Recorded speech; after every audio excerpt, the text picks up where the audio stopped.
일본 여행에 좋았던 점은 커피가 참 맛있었습니다. 어느 카페에 들어갔는데 그 카페가 참 조용하고 분위기가 아늑했습니다. 이름은 정확하게 알지 못하는 카페였는데 지나가다가 우연히 들르게 되었고 보다 맛있는 커피를 즐길 수 있었습니다. 디저트도 상당히 훌륭했습니다. 맛있는 케이크였습니다. 일본에 처음에 갔던 가장 큰 이유는 집들을 보기 위함이었습니다. 오래된 집들이 자신의 모습을 간직한 채 그대로 보존되고 있었고 사람들은 그 집 안에서 살고 있었습니다. 그러한 집들의 모습을 통해서 도시 재생이란 무엇인가를 생각하게 되었고 도시를 어떻게 재생할 것인가에 대한 정의가 과연 새로 다 고치는 것이 도시 재생인지 아니면 원래 있던 그 모습을 새롭게 창조하는 것이 도시 재생인지 다시 한번 생각해 보게 되었습니다. 우연히 길을 가다 첼로 연습을 하는 청년을 보았는데 그 청년의 음악을 한참 동안 듣고 있었습니다.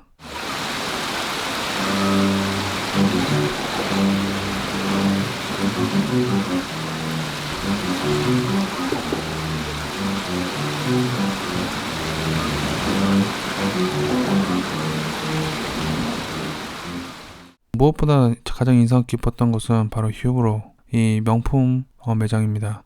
보통의 명품 매장은 자신의 모습들을 더 자랑하고 자신의 브랜드 아이덴티티를 더욱더 드러내는 데 목적이 있다면 도시의 그 모습 그대로를 명품 샵에서 내재화하여서 그 모습 그대로를 보여주는 모습을 보여주고 있었습니다. 아이와 함께하는 이 여행을 통해서 아직 어리지만 더 많은 것을 보여주고 싶었고 더 많은 것을 보여줌으로써 아직 기억하지는 못하겠지만 느낄 수 있다는 그런 생각을 하게 되었고 느낌 속에서 아이는 더 성장할 것이라고 생각하고 있었습니다.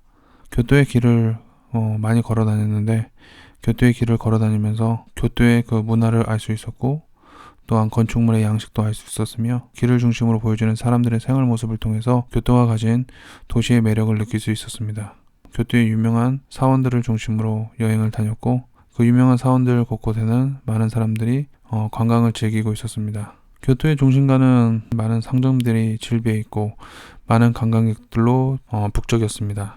곰곰이 생각해 봅니다. 왜 많은 관광객들이 이 교토에 찾아오게 되는지, 이 도시가 어떠한 매력으로 많은 관광객들을 불러오는지 감명 깊게 느꼈던 것은 도로와 인도의 구분입니다. 도로와 인도의 구분을 보도블럭이 아니라 저렇게 선 하나만으로 통해서 도로와 인도를 구분하였고 보행의 편리함을 느낄 수 있었습니다.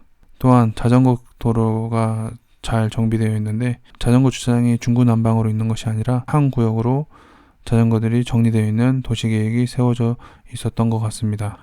물론 비싸서 들어가지 못했지만 교토의 가장 비싼 료칸이라는 숙소를 지나가면서 보면서 가장 전통적인 것이 가장 시장적인 것이 될 수도 있겠구나 라는 생각을 하게 되었습니다. 교토의 모든 상점에는 특이한 점이 하나 있는데 바로 공간 안에 작은 정원이 있는 것입니다. 그 작은 정원은 좁은 공간이지만 사람들이 넓게 볼 수 있는 시야를 제공할 수 있었고 자연과 공간이 하나가 될 수 있는 그런 느낌들을 줄 수 있어서 작은 정원을 통해서도 자연을 느낄 수 있겠구나라는 생각을 했습니다. 전통시장을 살려는 우리나라의 많은 움직임이 있지만 그럼에도 불구하고 전통시장이 살아나지 않는 이유가 무엇일까 곰곰이 생각해 본다면 전통시장은 새롭게 변화된 시장과의 대결 구도를 통해서 문제를 해결하는 게 아니라 전통시장만이 가진 어떤 고유한 특색을 어떻게 많은 사람들에게 어필하느냐가 더 중요한 포인트가 아닌지 생각해 보게 되었습니다.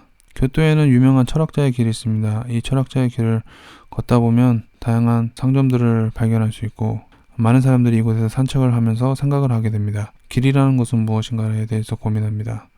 길이라는 것이 과연 우리 삶에 어떻게 영향을 미치고 우리의 공간들을 재구성하는지를 다시 한번 생각하게 됩니다.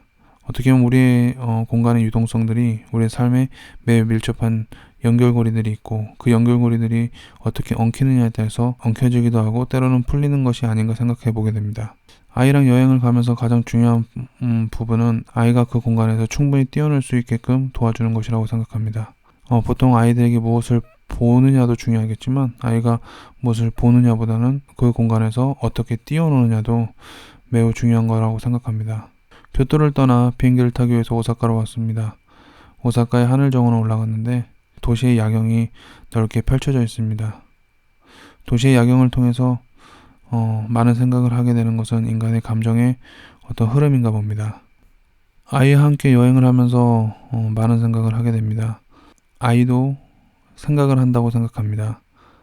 비록 그 생각을 지금은 당장은 나에게 그리고 주변 사람들에게 표현하지 못하겠지만 이 생각은 분명히 아이에게 존재할 것이고 아이가 이 생각을 통해서 분명히 자라날 것이라고 생각합니다.